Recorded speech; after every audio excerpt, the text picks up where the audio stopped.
Next है हमारे सामने कि आप अपने थ्रेड्स के अकाउंट पे वायरल कैसे जाए, थ्रेड्स को अपने अकाउंट को वायरल कैसे करें। ठीक है। अब वायरल होना हर कोई चाहता है, अपने इंस्टाग्राम अकाउंट पे, ट्विटर के अकाउंट पे, फेसबुक अकाउंट पे। ठीक है। पर थ्रेड्स जो है, थ्रेड्स के अंदर अभी तक एक रिकॉर्ड बन चुका है कि सबसे ज्यादा साइन अप्स एक ही दिन में थ्रेड्स के ऊपर करे गए, वो भी मिलियंस में। क्योंकि इसकी एक हाइप क्रिएट हो रखी थी कि हाँ, एक थ्रेड्स का करके एक नया एप्लीकेशन आने वाला है। तो एक अच्छी खासी अपॉर्चुनिटी है उन लोगों के लिए जो वायरल होना चाहते हैं इस थ्रेड्स के अपने अकाउंट, थ्रेड्स के ऊपर। ठीक है। वायरल कैसे होना है? सबसे पहली चीज, सबसे पहला पॉइंट कि क्रिएट इंगेजिंग कंटेंट। एक ऐसा कंटेंट बनाओ जो इंगेजिंग हो, क्लिक बेटी नहीं। ठीक है, तो उससे क्या कहते हैं, नेगेटिविटी पड़ेगी।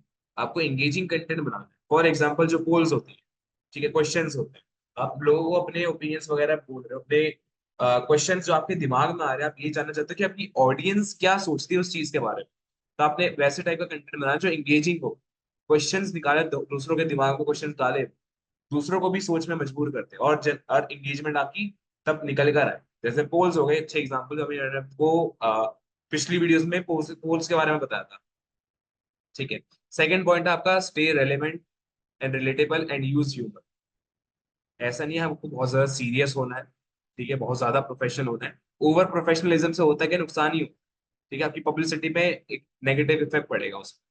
करना क्या है, आपको कैजुअल रहना अपनी ऑडियंस के साथ, बहुत ज्यादा प्रोफेशनल नहीं। प्रोफेशनल रहोगे तो बोर हो जाएंगे आपके कंटेंट से, अच्छा नहीं लगेगा उनको। ठीक है। मीम्स का आप यूज कर सकते हो, मीम्स बनाना हो गया। कंटेंट सेलिब्रेशन हो, कोई भी फेस्टिवल आ रहा है उसको आप सेलिब्रेट कर रहे हो। ठीक है। आप कोई फनी वीडियो रेडी कर रहे हो, कोई फनी रील रेडी कर रहे हो थ्रेड्स के ऊपर। ठीक है। कोई भी ट्रेंड चल रहा है उसको आपने कैसे यूटिलाइज करना है अपने कंटेंट के अंदर, ये सोचना है आपने। रेलेवेंट रहना है आपको अपने काम के ऊपर, या आप जो काम करते हो वो चीज भी उसमें दिखे, पर आप उसमें ह्यूमर का एक टच भी डाल रहे हो। रिलेटेबल, रिलेटेबल यानी जो सामने वाली ऑडियंस है वो उससे रिलेट कर पाए, कि आप जो उनको समझाना चाहते हो कि हाँ, वो उनकी जिंदगी में वो एक्सपीरियंस उनके साथ हो चुके हैं, तो उनको वो थोड़ा रिलेट कर पाए। थर्ड पॉइंट है आपका provide value without being overly salesy. आपको करना क्या है, आपको बहुत ज्यादा अपने आप को एज अ सेल्समैन नहीं दिखाना। ठीक है। वैल्यू दिखानी है अपने कंटेंट में। आपको कंटेंट में दिखाना है कि हाँ, वैल्यू है, क्वालिटी है आपके कंटेंट के अंदर। आप सेल्समैन नहीं बन रहे कि भाई आओ हमारा कोर्स ज्वाइन करो, अभी ये होगा वो होगा, आपको ये बेनिफिट मिलेगा, ऐसा नहीं करना। सेल्समैन कम बनना है, आपको अपने कम्युनिटी के साथ, अपनी ऑडियंस के साथ कनेक्ट करना है, ये मान के चलना पड़ेगा।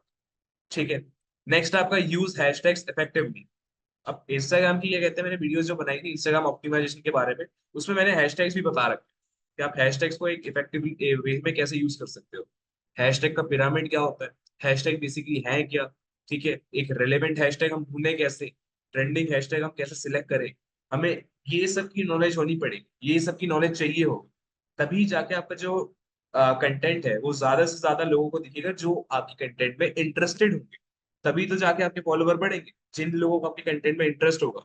ठीक है। अगर वही आपके कंटेंट को देखेंगे तभी तो आपके फॉलोवर बढ़ेंगे। ठीक है।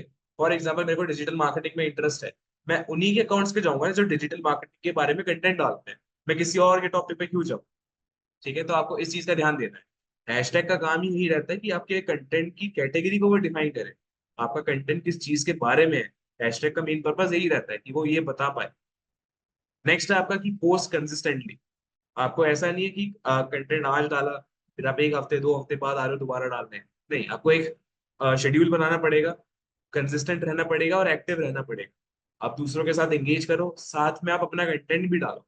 ठीक है। आज एक कंटेंट डाला, फिर परसों डाला, फिर उसके बाद दोबारा 2 दिन बाद डाला, वही सेम आपको एक रूटीन फॉलो करना है। 1 या 2 दिन का गैप लेके आप कंटेंट को पोस्ट करते रहो।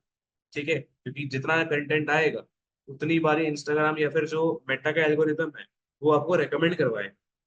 ठीक है। इसको थोड़ा ऐसे समझो कि मान लेते हैं कि आप इंस्टाग्राम के एल्गोरिदम, जो आप अभी ये वीडियो देख रहे हो, आप एक इंस्टाग्राम के एल्गोरिदम, मैं एक ऐसा अकाउंट हूँ जो कंटेंट अपना रेगुलरली डालता हूँ।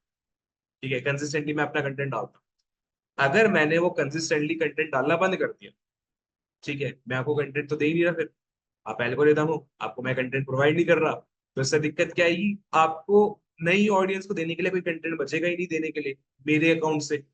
तो आप मेरे अकाउंट को छोड़ के किसी और के अकाउंट को ढूंढोगे तो सेम नीच पे काम करता है, तो मेरे अकाउंट को क्या कहते हैं, ग्रोथ मिलेगी ही नहीं। कि मेरे अकाउंट को क्या कहता है साइड कर दिया जाएगा, रेकमेंड नहीं करवाया जाएगा, क्योंकि मैं कंसिस्टेंटली कंटेंट डालता ही नहीं। तो ऑडियंस तो मेरे पास आएगी ही नहीं, बोर हो जाएगी वो फिर एक ही चीज बार बार देख के। तो मेरे अकाउंट को साइड करके फिर सेम नीश वाले दूसरे अकाउंट को पकड़ लेगा जो कंसिस्टेंट होगा अपने कंटेंट को डालते टाइम। ठीक है, तो आपको कंसिस्टेंसी नहीं खोनी है। अगर आपने एक शेड्यूल बना रखा है कि कल एक से 3 दिन गैप के बाद आपको पोस्ट डालनी है, थ्रेड डालने हैं, तो आपको वो बनाने पड़ेंगे। नेक्स्ट है आपका एंगेज विथ योर ऑडियंस। ठीक है, अगर वो आपके कमेंट आपको कमेंट करते हैं, रिस्पॉन्ड दो उनको। अगर वो क्वेश्चन देते हैं तो उनके आंसर दो। आप उनसे क्वेश्चन पूछ सकते हो पोल्स के फॉर्मेट में, कॉन्टेस्ट रन करवाना, गिव अवे रन करवाना। ठीक है, इंस्टाग्राम की स्टोरीज है, रील्स है जो अच्छी खासी आपके अकाउंट पे चल रही है, जो आपके अकाउंट पे अच्छी रील्स चल रही है, जो स्टोरीज चल रही है, उनको उठा के आप अपने थ्रेड पे डाल दो। वो भी तो एक अच्छा वे है, क्योंकि जो इंस्टाग्राम के अकाउंट वालों ने देखा वो अब थ्रेड्स वाले भी देख पाएंगे। ठीक है, तो आपको एंगेज करना पड़ेगा अपनी ऑडियंस से। और लास्ट पॉइंट, कि आप ऑथेंटिक रहो और यूनिक रहो। कॉपी पेस्ट मत करो किसी और के कंटेंट। आपको अलग स्टैंड आउट करना पड़ेगा सबके सामने। अगर आप यूनिक होगे तभी तो आपके पास लोग आएंगे।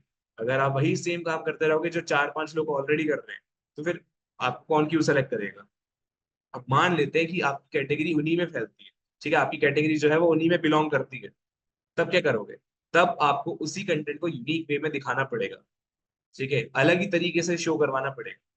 ठीक है, ऐसा नहीं कि जो तरीका वो यूज कर रहे हैं वही सेम तरीका आप यूज करते हो। आपको वहां पे अलग दिखाना पड़ेगा, अपना कुछ तड़का लगाना पड़ेगा वहां पे।